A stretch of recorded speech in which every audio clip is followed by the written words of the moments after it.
Hey Waffle Gang, I do hope you are well. My name is Mark and today we're checking out some more Reddit stories, and if you do love a Reddit story, why not consider hitting that like, subscribe, maybe that notification bell too, and let's crack on with today's first story. Much love, guys. Now, today's first story comes from a throwaway account, and it says, am I the arsehole here for inviting my mum to go house hunting with my wife and I, when my wife doesn't want her to come? Ooh. Throwaway account because she knows my main. Confusing title aside, my wife and I love to hang out with my mum and stepdad, but mostly just my mum. We don't do it very often, but we are house hunting right now and always include my mum in the tours because it makes her happy to come with us. It's never seemed like it made her upset before, and like I said, she loves my mum and says my mum treats her more like family than her actual mum. We try to go out for breakfast with my family every Sunday, then after that go house hunting until the evening. My mum and wife work together at the same place, and this morning I was dropping my wife off like usual. I saw my mum pull in and she just bought a new car. Same exact model, everything as mine. I rolled down my window and made a joke about how hers looks so brand new and it's making me feel like I need to clean my car. When I said this, I heard my wife say, "Oh my god," but I just brushed it off. My mum came over and talked to me for like 10 minutes, mostly about house hunting. I realized it was time for them to clock in, so I rolled up my window, and before my wife got out the car, she said something like, "Thanks for spending time with me instead of her," or something like that. I asked her what you mean, and she said that she wanted to sit there with me and hang out before she had to go in, but I just decided to spend that time talking to my mum. She then follows that up with, "I didn't even want her to go house hunting with us on Sunday, but you invited her without asking me. Mind you, she's been going with us for months now, looking at houses, so I thought it would be no problem." I apologized to her. I said it's been our thing for a while, and if she wanted it to change, she should have told me. She ends the conversation by saying, "Well, you didn't even give me a chance," and just says bye and shuts the door. So now I'm sitting in my apartment parking lot just wondering what I did wrong and typing this.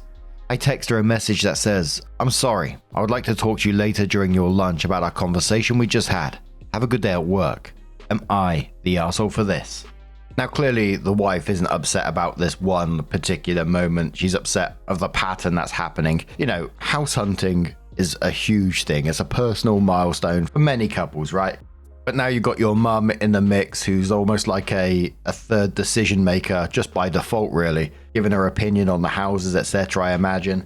And I think the car moment was basically the straw that broke the camel's back in the end. You know, it just highlighted how she actually feels. She wanted a few minutes with you and you immediately shifted your attention to your mum.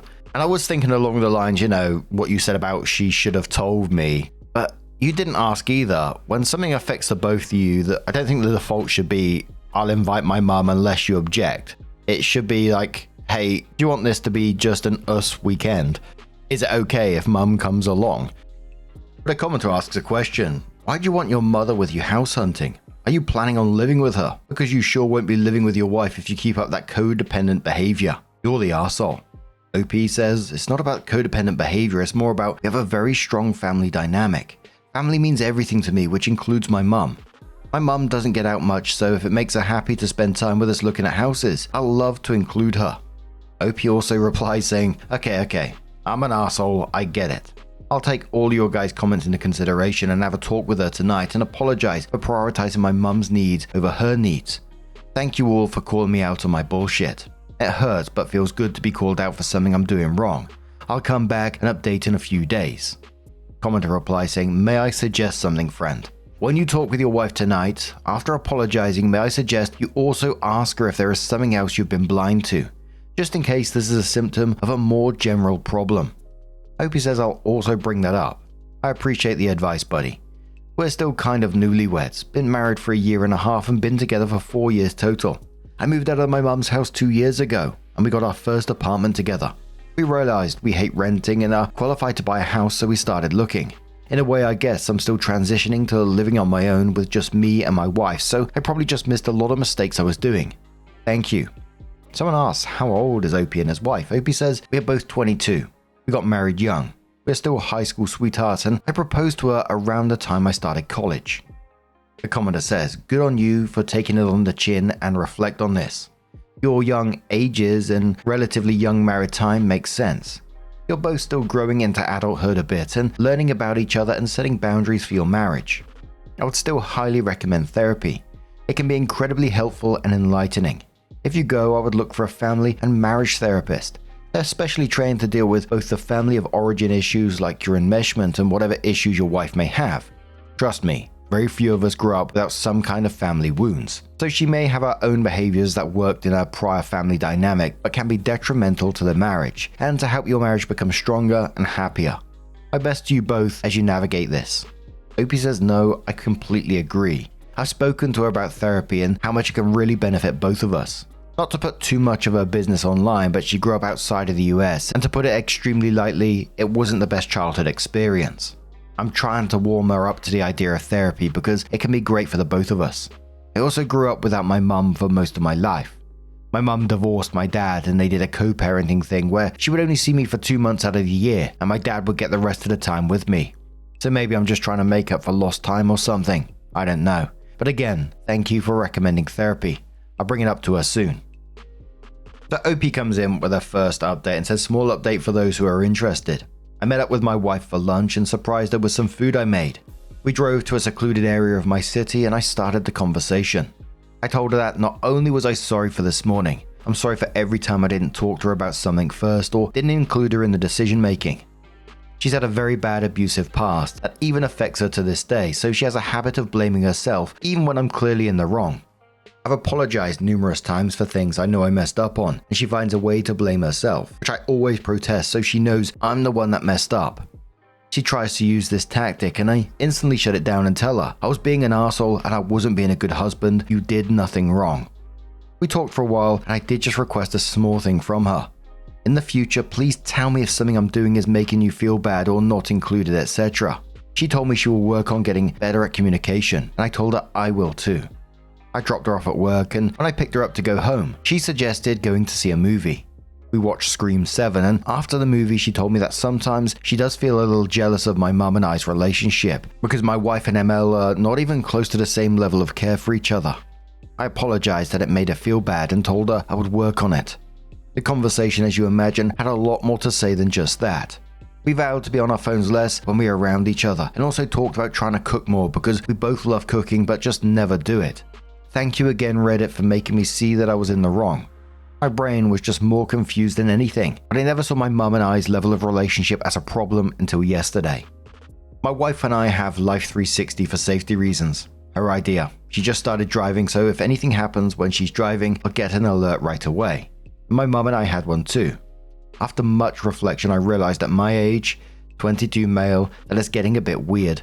So I left it and she texted me, "Why'd you leave the Life 360 circle? Lol." And I told her I forgot I was even in it and made some stupid joke about how I don't want her stalking me anymore.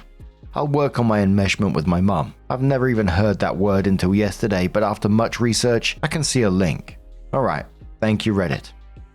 A commenter says, glad you seem to understand the issue and are working on it. Best of luck, dude. Opie says, thank you, I'll be trying to work on it. Therapy for both of us is also in the conversation. I think we could both benefit from it. Opie adds a second update and says, completely forgot to even mention the house hunting part. She's not going with us anymore, at least not for a while. My wife did admit that it was a private thing between us and she doesn't want her there. I completely agreed and called off today for house hunting with her as well as for the near future. Breakfast for this Sunday is also called off. We are alternating Sundays from now on. I told my mum that me and my wife don't really see each other, so we want some alone time. A commenter was saying that Opie was completely cutting his mother off at this point, and Opie says, I'm not shutting her out completely at all. We still see each other and we're alternating Sundays, so one Sunday on and one Sunday off. I would just like to spend more one-on-one time with my wife and have breakfast just the two of us sometimes. I gotta say, I really enjoyed Opie's reflection during this post. It was pretty refreshing, I thought. Usually when we see stories like this that include enmeshment, it usually goes completely the other way, to be quite honest. But what do you guys make of this situation? Let us know your thoughts down in the comments below, and let's move on to another story. Now our next story comes from I Am a Starfish, who says, every year my boyfriend, 21 male, and I, 22 female, go on a break because he doesn't know what he wants. My boyfriend and I have been together for 5 years. We've always been great together, and there's no one else in the world I'd rather be with. We make each other laugh, we like the same things, we have our own hobbies so we don't drive each other crazy, and we've been through so much as a couple. I'm in graduate school a state away from him, about a 4-hour drive. We went into long distance fairly easily, so it blindsided me when he suddenly told me he didn't know if our relationship is what he wants. He's always struggled with a fear of commitment, something I've tried to support him through by trying not to pressure him into moving forward. The problem is that every year for the last 3 years, he's gone through a struggle with wanting to be with me. He wants to take a break from our relationship and separate for a while, which I've agreed to the last 2 years. Every year so far he's come back to me saying he was stupid and that he regrets ever being on a break. We talk things through and move forward. I thought after last year we'd be done with it, but today he gave me the same speech he's always given about wanting a break and wanting space. I put us on the break this time because I didn't want to beg him to stay with me. I'm blindsided by this whole thing, and I'm confused about where it comes from. We're so great for 90% of the year, and then the end of March comes round and he freaks out and wants to break up with me. He loves me and always will, but doesn't know what he wants. If he comes back again, do I take him back? I don't know what to do. My first thoughts on this is, he's up to something, he's cheating or something along those lines. But then it got to he's doing it at the same time every year. Is this some sort of trauma related thing at the same time? But my mind still just keeps going back to the cheating in the end, that he thinks being on a break makes it fair game sort of thing, so he can do what he wants for that little break. Then you get back together again and he goes back to his cozy relationship where he feels secure. Nah, I'll be done with this shit. Every single year, come on now. A commenter says to OP, always the same timing. He's up to something, some trip, event, regular visit home by his ex, something he's not admitting. Anyway, this whole setup is bullshit. You've been together since you were kids. You've changed, grown, and in my honest opinion, probably grown apart. Most teen relationships time out when you go to college. This one lasted longer than most, but still is, again in my honest opinion, overdue to end anyway. And on relationships never end well. OP says this time of year is when he gets really busy and overwhelmed with school. I attribute the timing to that. I don't suspect anything else is going on behind my back. He's a really good person and not at all the type to be sneaky. I told him not to contact me unless he's willing to fight for me this time. I just would feel really stupid if I had wasted 5 years. So OP comes in 3 months later and then says it's been about 4 months since my first post and thought I'd post an update. Looking back on this post, I can't believe what a difference 4 months has made. After posting it, I read my own words and realized that the relationship was over. I was making excuses for him and justifying staying miserable in the relationship because I loved him so much. We had a talk when I visited my hometown and broke up. We both were emotional but knew it was for the best, and I was content thinking we were going to spend time being single and discovering who we are as individuals after being so close for so long. Unfortunately, that wasn't the case. I found out he had been cheating for at least a couple of months before telling me he wanted another break. He began officially dating the new girl about 3 days after we broke up, and he moved in with her after a couple of months of dating. He's always been super resistant to commitments before, so that came as a shock. My self-esteem took a huge hit. Now things are different. I discover new things about myself every day. I spend time with my friends who make me feel loved and important, and I'm truly happy for the first time in a long time. At first, I wanted to start dating again and I told myself I was ready, but the truth is, there's so much I don't know about myself yet, and I want to get to know me before I focus on another relationship. Anyway, thank you to the people who commented and let me know that something was going on. As obvious as it was to them, I was completely blindsided. I'm just grateful to be out of that situation, and I'm excited for what's ahead. Blooms, he says to the OP, awesome that you're putting yourself first and moving on happily. I'm sorry he was cheating. That's tough. OP says I'm telling myself it was something that had to happen for me to finally have a reason to get over him. And many people just saying on the back of this that they're glad that OP is discovering themselves before moving on, really. But there was a couple of people relating to this post as well. Someone said, I have a former co-worker whose partner did this. They were in a relationship and lived together, then broke up and she moved out. Then found out she was pregnant, so they decided to get married. He ran off a month before their wedding. She was 7 months pregnant and drove down intending to go to Mexico but changed his mind before he crossed the border. They got married and had 4 kids, and every year he would freak out and disappear for a week. They divorced now after roughly 8 years of marriage, and he hacked their social media accounts to post her nudes, but 2 years after the divorce, he seems to have disappeared from their lives long term. Deadbeat dad vibes. Damn, that's crazy, but what do you guys make of this situation? Let us know your thoughts down in the comments below. Let's move on to another story. Now our next story comes from Major Meaning 1286 from the True Off My Chest subreddit and says, I've been pretending to like hiking for 7 years. Bloody hell.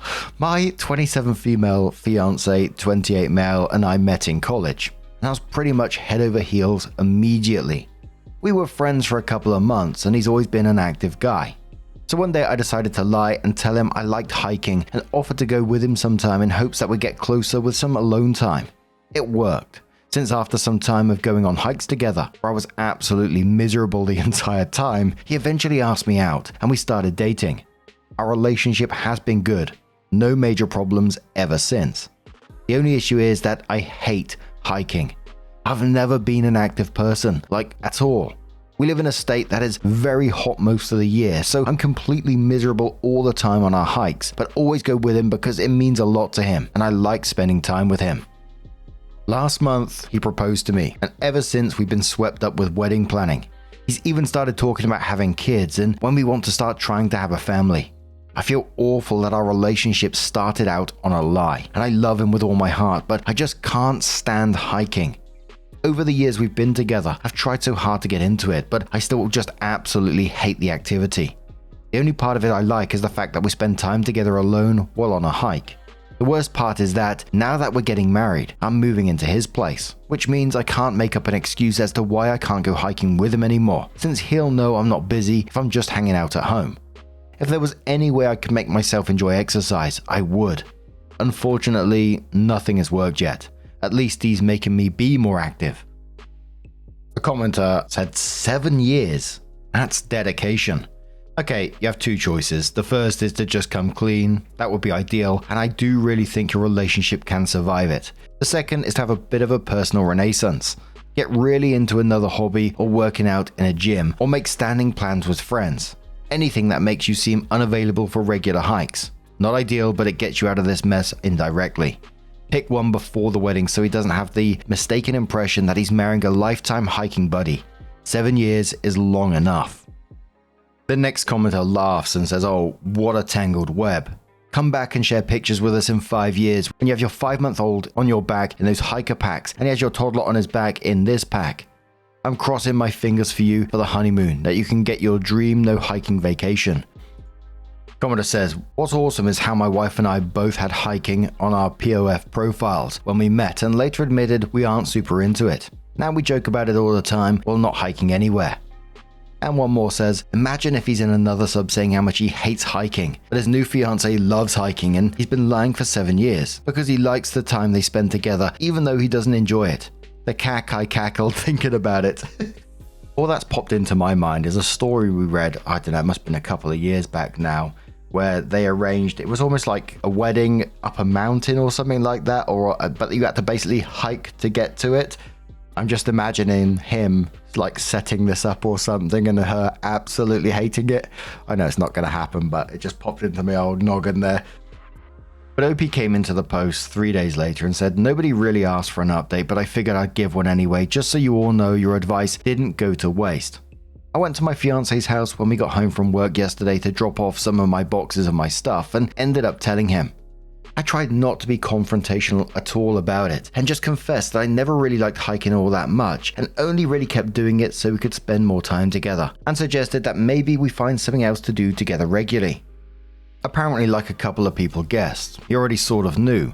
He told me that based on how I'd been insanely tired all the time or always mumbling to myself about the heat or bugs or something, he'd guessed about 3 years ago that I wasn't into hiking as he was. He said he doesn't mind finding something else to do together instead, but he'd like to be able to stay active and spend time with me while doing it. I offered, against my better judgment, because I love this man, to go hiking with him every once in a while, instead of every time I don't have an excuse. So that's the plan going forward.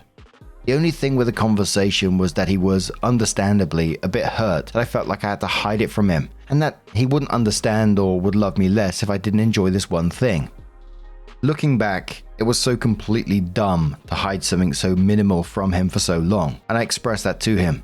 He was very understanding and very sweet about it, not nearly as angry as I was afraid he would be when I was dreading having this conversation. And yes, he still does want to marry me, even though I won't be his hiking buddy for life now. Kind of boring update, and maybe not the explosive argument some of you might have been expecting, but there it is. Uber Migraine says to OP, so if he suspected or knew for the last 3 years, has he offered to do anything else but hiking together? Or is hiking the only activity you do? Is he participating in any activities you personally like? Because from what you've written, it is you bending to his wants and not him trying to find some common likes. OP says totally understand how it sounds that way, but yes, we do other things together. Might sound cliche, but while he's really active, I tend to be more of a homebody. I make art, read and play video games, the latter of which he does join me in. We also go on non-hiking related dates as well. I just mostly focused on my posts on hiking because it was the main source of guilt for me, but I appreciate the concern. I just can't get my head around the 7 years of it though, doing something that you absolutely dislike. I know OP said she likes the quality time with her partner, but actually going out hiking in the hot sun 7 years when you dislike it, that is wild to me. But what do you guys make of this situation? Let us know your thoughts down in the comments below, and let's move on to another story. Now, our next story comes from Throwaway That Cake, who says, am I the arsehole for rescinding my offer to bake cakes for my friend's wedding and potentially ruining their relationship? The people involved in this one are 22 female, which is OP, the bride/friend Cassie, 24 female, and her fiance Adam, 25 male. Cassie has always loved my cakes and asked me to make 8 for a wedding late last year. We agreed there'd be 1-tier cakes to be used as table centerpieces. I loved the idea. We agreed that they'd be decorated a particular way that wasn't too elaborate. I was happy with the arrangement and super excited by the prospect. Early January, she decided she wanted 3-tier cakes instead and wanted them decorated much more intricately. The intricacy wanted is nowhere near my ability. I don't really have the free time to learn how to do it either. I have a lot on my plate in my day-to-day life, and I knew even doing the 1-tier cakes would be a little tricky, but absolutely manageable. I politely said I couldn't do that and tried to offer a compromise. I offered to find a way to do 3-tier cakes, but more simplistic than she'd have liked. I also offered to get her in contact with a skilled friend of mine who I knew could do what she wanted. She'd have to pay, but the price would have been extremely good, and there'd be beautiful cakes, worth every penny. She got very angry at this compromise effort. She called me selfish and told me I was sabotaging her big day, then demanded I do it for her while getting a few of her friends to send me rude and disheartening messages. This was heartbreaking for me, but I told her I could no longer do the cakes and she got angrier. We haven't talked since that, until yesterday. I received a message yesterday acting like nothing happened, asking me to do the cakes again because I owed her. She said I'd be a useless friend if I didn't. I declined and she chewed me out again, saying things that were unnecessary and I'd rather not repeat. I'd had enough. This had been already stressful for me and I hated being dragged into it. I messaged Adam, sending him some screenshots asking if he'd please make her stop lashing out. She was hurting, but I didn't deserve the things said. I didn't get a reply until today, where he apologized profusely. He told me she had done this to another friend before me, and this was the straw that broke the camel's back for him, and he was going to call off the wedding until they'd been to counseling together. I thanked him for being understanding, but a few hours later, Cassie and her friends started harassing and threatening me. It's been horrible. My boyfriend is urging me to cut out Cassie, but I can't help feeling like an arsehole. If I made time to learn, this whole situation wouldn't be happening. So does that make me an arsehole? Am I being selfish? He's reassured me that I'm not, but I could really do with an outside perspective. Commenter says, I've seen a lot of what the fuck wedding drama on here, but this one takes the never mind, not the arsehole. Italy says this is exactly what the fuck drama and OP needs to send one text. Stop harassing me or I'll call the police for harassment. That needs to be the end of it. If she or her friends doesn't stop, call the police and have all the text to back it up. Post-it Rit says, not the arsehole, block her. Block all her minions. You don't need this kind of harassment in your life. Fun says, not the arsehole, your boyfriend is right. Cassie is not your friend, and honestly, Adam is making the right call by postponing the wedding at all. In the same post, Opie updates and says, oh my gosh, I fell asleep last night after posting this and didn't expect to wake up to a response anything like this. Thank you so much everyone for taking the time to respond. I'll try and find some time to respond to some comments later. To touch on a few things I've seen mentioned, Cassie is now cut out, as are her friends. People saying I was being a doormat were completely right, and those few saying I need therapy also were. I've been actively looking for a therapist I click with. I used to be good at recognizing behavior akin to this, but lockdowns have taken a toll on my mental health. A few people mentioned a contract style situation with a friend discount. I'll definitely do some thinking on that idea to try and help avoid situations like this happening again. For those saying I shouldn't have contacted Adam, I did on the sole basis that this was his wedding as well. I stand by my choice to contact him. For those mentioning getting the police involved, if any further threats happen, I will. I've documented everything that's happened so far just in case. Thank you for taking the time again to hear me out, support me and give judgment. I really appreciate it. With stories like this, I'm always left with, was there a history of this kind of behavior before and, the wedding planning's just taking it to the extreme, or was it just the wedding by itself that caused this behavior? I mean, the attitude's always going to be hidden in the background, right? But what happened there? I can't help but feel that maybe OP's been treated this way for a long time by this friend as well. Maybe not in quite the extreme way, right? But certainly been there. How about you guys? How did that one make you feel? Do you think there's a history behind it? Some people say that, it's always the wedding planning that brings out, the monster, if you like. But what do you guys make of this situation? Let us know your thoughts down in the comments below. Just a huge thank you for being here today, getting involved in the stories. Your love, your support, your time, it always means the absolute world to me. So thank you so much. And hopefully I'm going to see you in the next one. Take care and much love.